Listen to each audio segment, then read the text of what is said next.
ہم تو دیکھتے ہیں جن کے تھوڑے سے مریدین ہوتے ہیں یا تھوڑا سا ان کا نظام چلنا شروع ہوتا ہے، لائف سٹائل بدل جاتا ہے اور گاڑیاں بدل جاتی ہیں، کچی آبادیوں سے پکی آبادیوں میں منتقل ہو جاتے ہیں. آپ کو تو لاکھوں کروڑوں سننے والے ہیں، آپ کو فالو کرتے ہیں، نہ تو آپ اپنی مونیٹائزیشن کرواتے ہیں پیجز کی، نہ وہاں سے ارننگ لیتے ہیں. تو کیا وجہ ہے؟ آپ کو ضرورت نہیں ہے پیسوں کی، اس کی وجہ کیا ہے؟ میں چونکہ اسے جائز نہیں سمجھتا نا. آپ کسی بھی عالم دین سے پوچھیں. تو جو باقی عالم دین سارے لے رہے ہیں وہ ناجائز ان کی ذمہ داری وہ خود اللہ کو جواب دیں گے. جو علماء دین عقیدہ توحید اور ختم نبوت میں کرپشن کر سکتے ہیں، مال کی کرپشن تو بڑی چھوٹی چیز ہے. ٹھیک ہے، مفتی تقی عثمانی صاحب کا باقاعدہ ریٹن میں فتویٰ آ گیا کہ مونیٹائزیشن جو ویڈیو ایڈز کے ذریعے اس کی کمائی حلال نہیں ہے، کیونکہ اس میں آپ کا اختیار نہیں ہوتا. آپ کیٹیگری تو ڈیفائن کر سکتے ہیں، لیکن کون سا اشتہار آئے گا یہ ڈیفائن نہیں کر سکتے. یہاں تو اللہ کے بندوں شیونگ بلیڈ کے اشتہار میں بھی عورت داخل کی ہوتی ہے انہوں نے، جس کا تعلق مرد کے ساتھ ہے پیورلی. گاڑی کا اشتہار ہے تو اس میں عورت داخل کی ہوتی ہے، تو انہوں نے تو فتویٰ دے دیا ہے.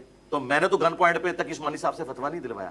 ویسے عام آدمی سے بھی آپ پوچھیں، کیا بے پردہ عورت کو اپنے گھر میں ناچتا ہوا دکھا کے اس پہ چندہ اکٹھا کرنا کہ لوگ تماشبین آئے تو کمائی حلال ہوگی، سارے کانوں کو ہاتھ لگائیں گے؟ تو یہی کام تو ویڈیو میں ہو رہا ہے. تو پھر اتنا ماشاءاللہ آپ کا نظام چل رہا ہے، سیٹ اپ ہے اتنا، تو یہ اخراجات یہ کیسے پورے ہوتے ہیں؟ یہ پیسہ کہاں سے وہ میں آتا ہے؟ مسلح اٹھاتا ہوں، اس میں سے سونا نکال لیتا ہوں. یہ بھی تو یہی کلیم کرتے ہیں.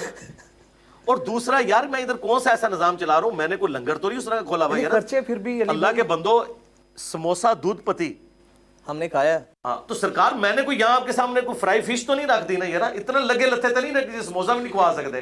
ٹھیک ہے، ایک نارمل خوراک ہی کھلا رہے ہیں نا. اور دوسرا، اتوار والے دن ہی ہوتا ہے، یہ تو نہیں روزانہ کوئی لنگر چل رہا ہے اور کوئی بہت بڑے لیول کا ادھر خرچہ ہے.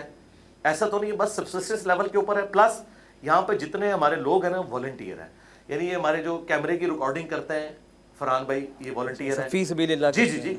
اب مجھے اگر کیمرہ مین رکھنا پڑے تو میں تو 40-50 ہزار روپیہ پے کروں گا نا اسے، کہ پورا اتوار وہ میرے ساتھ ہوتا ہے فنکشن کے لیے.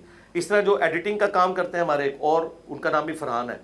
تو اب آئی ٹی کا بندہ میں 35-40 ہزار روپے پہ رکھوں تو وہ تو فریلی اس کام کو کر رہے ہیں. اچھا، پھر میں جو کچھ بولتا ہوں اور یہ ویڈیوز بنتی ہیں، میں بھی نہیں کسی سے پیسے لے رہا. تو ہم نے اپنے چینل کو ویڈیو ایڈز کے اوپر مونیٹائز نہیں کیا ہوا، صرف امیجز کے اوپر کیا ہوا ہے. لیکن ویڈیو ایڈز پہ ہم مونیٹائز کریں تو ہماری کمائی 60 سے 70 لاکھ 80 لاکھ مہینے کی بنتی ہے.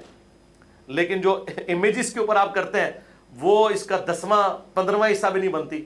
بہرحال وہ ہمیں یوٹیوب سے اتنی انکم ہو جاتی ہے کہ ہم یہ چھوٹے موٹے جو اپنے اخراجات ہیں اس میں سے مینیج کر لیتے ہیں. جان کو اتنا خطرہ ہے آپ کے، اللہ آپ کو زندگی دے، تو کوئی نہ گارڈز آپ کے ساتھ ہیں نہ سیکیورٹی. گارڈز ہوتے ہیں، وہ آپ کو نظر نہیں آتے، ہوتے ہیں گارڈز. اچھا، ہوتے ہیں، اللہ کے بھی ہوتے ہیں اور اللہ کے بندوں کے بھی گارڈز ہوتے ہیں ساتھ.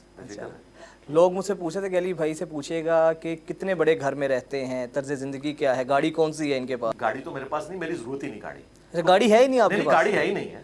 گاڑی کو رکھنی ہے میں نے، میرے پاس ایک موٹر بائک ہے، میری ضرورت پوری کر رہی ہے. گاڑی کو رکھنی. تو گھر میری دادی ماں کے نام پہ ہے، وہ 3.5-4 مرلے کا گھر ہے، اس میں ہم رہتے ہیں. 3.5-4 مرلے کے گھر میں آپ رہتے ہیں؟ ہاں جی، وہ بھی پرانے سٹائل کا بنا ہوا ہے. وہ آلموسٹ کوئی 60 سال پرانا ہے. بیچ میں میری جب شادی ہوئی تو ایک اس کے پورشن کو تھوڑا سا دوبارہ تعمیر کیا تھا، اس کو بھی تعمیر کیے ہوئے 20 سال ہو چکے ہیں اس حصے کو. تو باقی اللہ کا شکر ہے، گزارا ہو رہا ہے. دنیا کی ہر فیسلٹی میرے گھر میں موجود ہے. ہائی سپیڈ انٹرنیٹ ہے، ٹھیک ہے جی. سولر بھی میں نے اب لگوا لیا ہے. اور زمین میں پانی تو جہلم میں 25-30 فٹ پہ ویسے ہی آ جاتا ہے. بورنگ بھی موجود ہے اور CCTV کیمرے بھی لگائے ہوئے ہیں.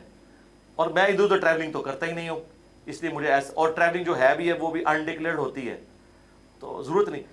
دیکھیں اس طرح کے کام کرنے کے بعد پھر آپ ظاہر ہے کہ اپنی لائف کو ونریبل اس طرح تو نہیں کر سکتے آپ پبلکلی گھومیں.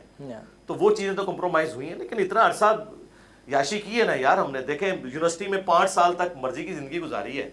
مرضی سے مراد یہ ہے کہ گھومتے تھے پھرتے تھے، سب کچھ تھے.